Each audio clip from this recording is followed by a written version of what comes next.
The unexpected day of my life. It was just a couple of months ago. Shivani was enjoying with her family. It was her parents' anniversary. Every family member was busy congratulating Mr. and Mrs. Sharma. Just then, the power suddenly goes out, leaving everyone in darkness. Everyone including the kids started panicking, and as usual, Shivani's romantic husband Nakish kissed her, taking advantage of darkness. After a few moments, the power was back, but Shivani started yelling she was unable to see anything. At first, her husband was shocked, but then he remembered how she kept pranking him. So he told her to stop her act as everyone was getting ready for her parents' cake-cutting ceremony. Just then, Shivani grabbed her husband's hand and took him to a corner where no one could see them. Then she told Nakish, "I am not joking, seriously I can't see anything." Nakish was left speechless for a moment, and to his horror, he couldn't even imagine how he would comfort his wife. Just then, he somehow gained power and took her immediately to the hospital. The doctor examined her and asked Nakish to come to his cabin.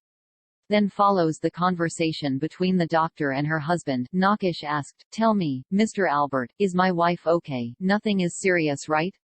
To which the doctor replied, "How am I supposed to tell you? Your wife is suffering from temporary blindness. This may happen as an aftereffect of the car accident that happened to her last month." Now Nakish was in a terrible situation where his brain just blacked out and he couldn't understand how he would comfort his wife. Somehow he explained the situation to her and his family. Sadness fell over the family, everybody has left with gloominess around. Shivani's husband somehow took her wife to the bedroom and let her sleep. The next morning, Shivani didn't wake up from her sleep, unlike the other days where she woke up early. Just then, Naksh's handicapped sister Naina came over and started explaining to Shivani that not to lose hope. She told Shivani, "Hey Shivani, you are just blind for some days but you will become fine. Think about me, I am handicapped for ages but I never lose hope, I always manage my household chores and my office all by myself. So you should learn something from me and stop getting more depressed over your situation. After all, no situation can be so dreadful until you make it.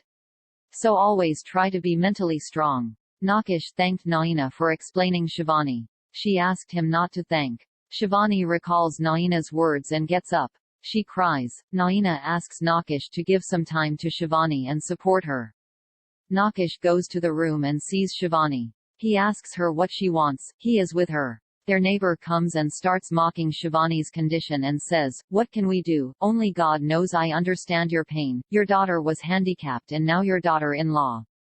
They all got shocked, but Nakish and his family didn't care about what their neighbor was saying. Instead, they supported Shivani to do her chores on her own and encouraged her to join various contests for the blind. They did this to increase her self-confidence. Slowly and steadily Shivani started doing all her works on her own and even won various prizes. Nakish brings Shivani to their room. Their kids act to make their mother smile. They fight to stay in their room and sleep with their mother. They hug Shivani. Nakish says, "Don't fight, sleep here with us." Their younger daughter Sarah tells some stories and makes her mother happy. They all sleep. Shivani gets up to get water and stumbles. Nakish woke up and held her. He asks why she did not wake him up. She says, "I tried, I thought I could do it." He gives her water and says, "I'm doing this for our love, I'm not feeling helpless, I can do this all my life, it's new for us, I'm sorry, I will keep water here, this time will pass and you will not know." She says, "If I don't get eyesight then." He hugs her and says, "This won't happen, don't think about all this." The next morning started with Kaveri, Naksha's sister-in-law, asking her daughter Mishti to get ready. Mishti says, "I won't go, I have to help Shivani."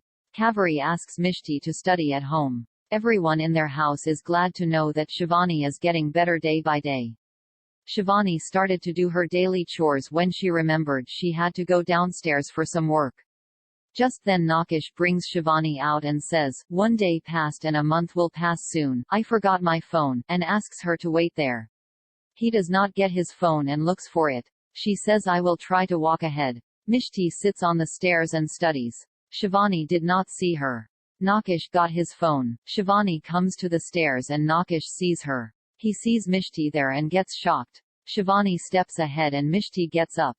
Mishti gets hit and falls. Nakish calls out Shivani and Mishti. Mishti screams. They both slip down. Nakish runs to them, as they both fall down the stairs. Everyone comes and gets shot. Friction of the wind, it's the end of the autumn, and I know that it would never change anything. At least for me, it does. When the leaves turn to red like burning fire, it's a sign of changes. God had made us a life mission, and it sets after the autumn, we should leave soon. Migration birds seek changes to survive, as my peers and fellow were scurrying around the tree hollow. I could see their excitement in the next migration. Besides, Mom told me that they just caught something fresh. That's enough to store all along with our migration. I was not surprised to saw another dead body besides the foyer this morning. They just found a dead cricket under the conifers. The tree hollow is now filled with the tasty smell of hemolymph.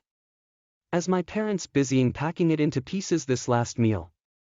We had the last dinner before moving out this night. None of them were at the foyer. This means that I need to move to the main hall. I climbed the vertical lines on the tree bark with my claws. The feels that grounded with gripping force makes me calm. I am more confident when I was able to act with static friction, charging my thigh with some force, then I jumped higher. Performing another plyometric that fulfilled my satisfaction. Great, 3 jumps to reach the hall this time. Nocto, why are you still keep crawling? We are birds, not bugs. Just stepping into the hall, I encounter my big brother with his critique. My habit was always an eyesore to him. I always move like this. I explained. Since this is my house and I had the freedom to move all the way I like, yes you could, but no longer when the winter comes. I always explained how tough the migration is. It is no child play. You are fucked off if you did not get used to flying. He started boasting about the history of him since that last migration. His story was always the same, how he survived from the bad storm during the fly. And the honor he escapes from the hunter that targeting him from the ground.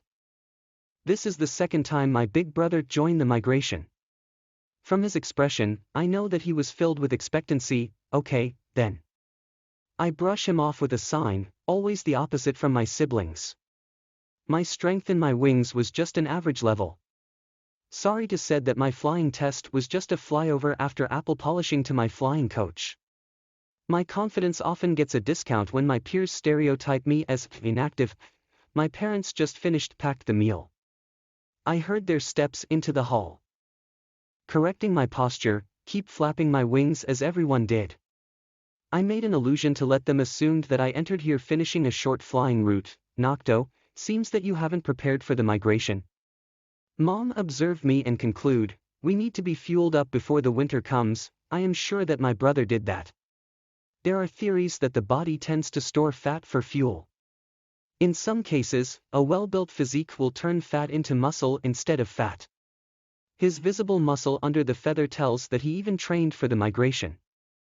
I looked at the rest of the family members. They were all appeared bulkier than before. It is necessary because we spend tons of energy during the migration. She was right. My current physique just explained it all. Underfed makes my feather seem shrinking a bit. They not seeing me preparing for the flying for a week. I was underprepared, mentally and physically. Seems that Mom's still not aware of my decision. It's hard to tell. But I can't escape it anymore. I found my sound difficult. Actually. I am not going to join the migration, I confessed without contact with my big brother's bossy eyes.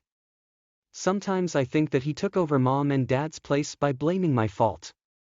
He would question me without listening to my explanation. At least my parent does. Are you serious about that? Mom would make sure that I am not joking. After saw I nodded my head, then she continued questioned. But why? I just don't want to die at the place that I don't know at all. At least here. I dead it where I belong. This is my reason. Partially, there was a famous say in our bird's word, avoid flying lead to the dead, while flying makes you facing the death. No denying that there are thousands of obstacles awaiting us during the migration.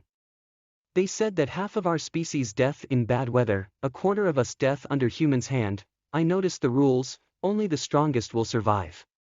Boy. Dad interrupted the conversation. He gave me a serious and dignified look. You should grow up. Excuses don't work for nature. It just does what it should, something internal blasting from my throat. This sentence was a trigger. And I came out of something deeper from my thought, so that's the reason Bobber ended up. I murmured, tried my best not to explode. What? That cocoon that found at the basement level? I saw you dismembered his dead body, so what? We eat thousands of bug.